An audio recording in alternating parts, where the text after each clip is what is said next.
మ్యూజియంలు శాస్త్ర విజ్ఞాన భాండాగారాలుగా విలసిల్లుతున్నాయి. శాస్త్రీయ అవగాహన పెంపొందించడంలోనూ కీలక పాత్ర పోషిస్తున్నాయి. ఆయా కోవకు చెందిందే ఆంధ్ర యూనివర్సిటీ బోటనీ మ్యూజియం. విద్యార్థులు పరిశోధకులకు ఎనలేని విజ్ఞానాన్ని అందిస్తోంది. తాజాగా కేంద్ర ప్రభుత్వ సాంస్కృతిక మంత్రిత్వ శాఖ గుర్తింపు కూడా పొందింది.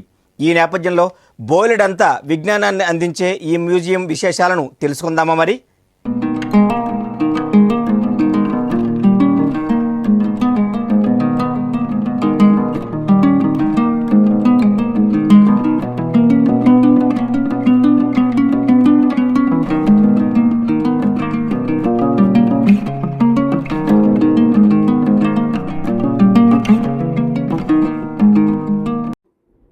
సైన్స్ పట్ల పరిజ్ఞానం పెంపొందించడంతో పాటు నూతన ఆవిష్కరణల వైపు సైన్స్ మ్యూజియంలు కీలక పాత్ర పోషిస్తున్నాయి.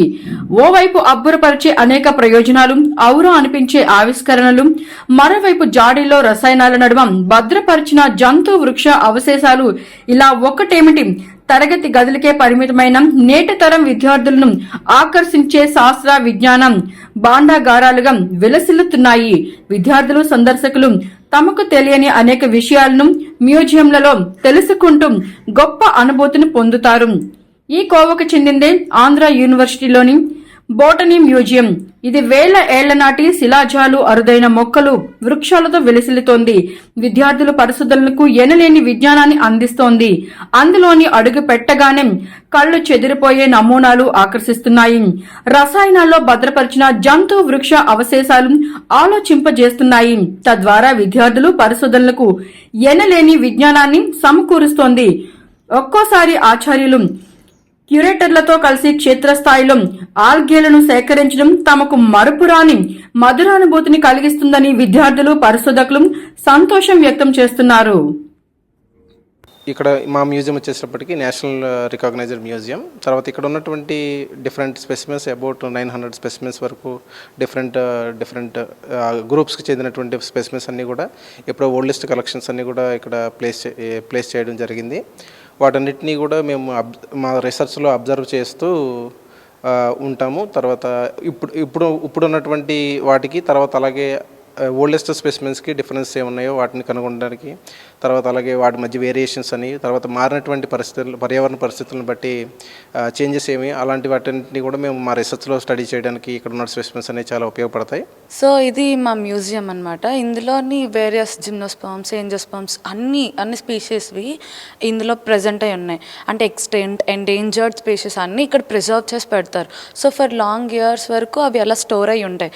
సో మేము ఓన్లీ జిమ్నోస్పర్మ్స్, ఏంజియోస్పర్మ్స్ అని జస్ట్ థియరటికల్గా చదువుకున్నాం ఇప్పటి వరకు. కానీ ఇప్పుడు ఏంటి అంటే ఇక్కడికి వచ్చిన తర్వాత అన్ని ఇక్కడ స్టోర్ అయ్యాయి, అంటే లైవ్లో మేము చూడగలుగుతున్నాం.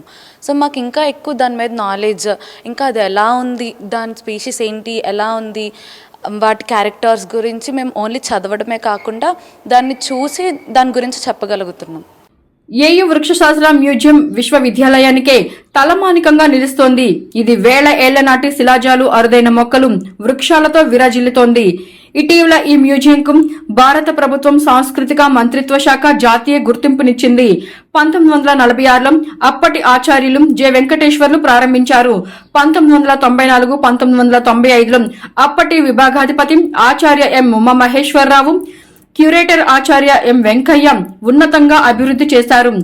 ఏటా మన రాష్ట్రంతో పాటు ఇతర రాష్ట్రాలు, విదేశాల నుండి వేలాది మంది విద్యార్థులు, సందర్శకులకు వస్తున్నారంటే మ్యూజియం ఎంత గుర్తింపు పొందిందో అర్థం చేసుకోవచ్చు. ఇక్కడ 65 మిలియన్ల సంవత్సరాల నాటి వృక్ష జాతి శిలాజాలను చూడొచ్చు.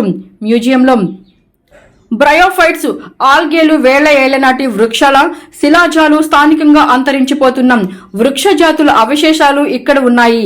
అదేవిధంగా ఔషధ మొక్కలు, అంతర్జాతీయంగా గుర్తింపు పొందిన హెర్బేరియం మొక్కలు కొలువుదీరాయి. జాతీయ లీడ్ బొటానికల్ గార్డెన్ తో దీన్ని అనుసంధానించారు. ఇక్కడ ఆచార్య బీర్బల్ సాహ్ని సేకరణలు విలియమ్సోనియం, పెంటాక్సిలాన్, విలియమ్సోనియం, కార్బైడ్స్ వంటి ప్రత్యేక శిలాజాలను వీక్షించవచ్చు.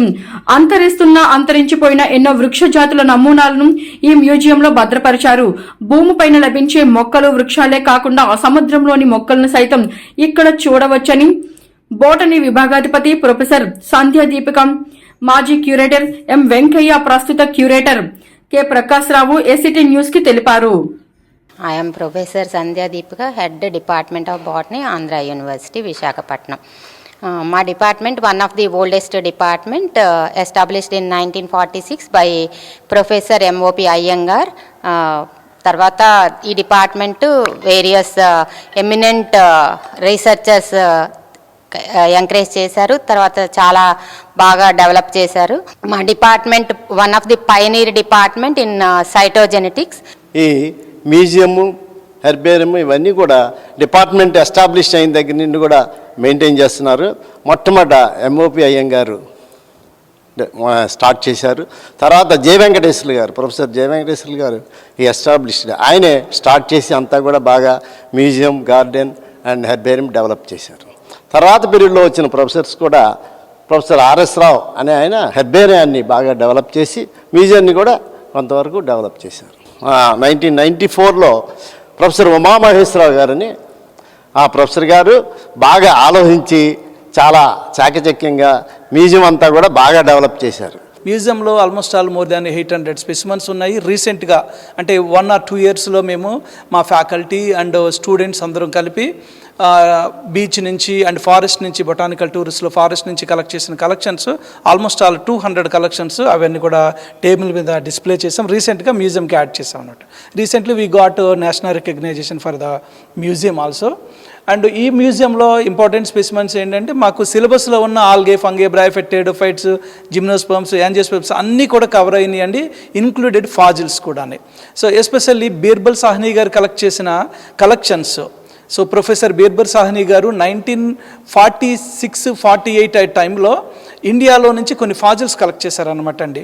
ఫర్ ఎగ్జాంపుల్ విలియమ్సోనియా, పెంటోజైలాన్ అండ్ గ్లాసోప్టెరిస్, ఇటువంటి ఫాజిల్స్ ఆయన ఒరిజినల్గా కలెక్ట్ చేసిన కలెక్షన్స్ని మా ఫార్మర్ ప్రొఫెసర్స్ అంటే ప్రొఫెసర్ జె వెంకటేశ్వర్లు కానీ, అంతకుముందు ఆ టైంలో వర్క్ చేసిన వాళ్ళందరూ కూడా ఆయనతో మాట్లాడి Birbal Sahni institute of palaeobotany నుంచి ఆ కలెక్షన్స్కి ఇక్కడికి రప్పించి ఇక్కడ డిపాజిట్ చేశారండి. సో అదర్ కంట్రీస్లో, అదర్ కాంటినెంట్స్లోని అండ్ మన ఇండియన్ సబ్ కాంటినెంట్లో కూడా ఈ ఫాజిల్స్ ఎవిడెన్స్ దొరికినాయి అనమాట. ఎస్పెషల్లీ బీర్బల్ సాహ్నీ గారు మన ఇండియన్ కాంటినెంట్ నుంచి కలెక్ట్ చేశారు first time from India. So అటువంటి వాల్యుబుల్ కలెక్షన్స్.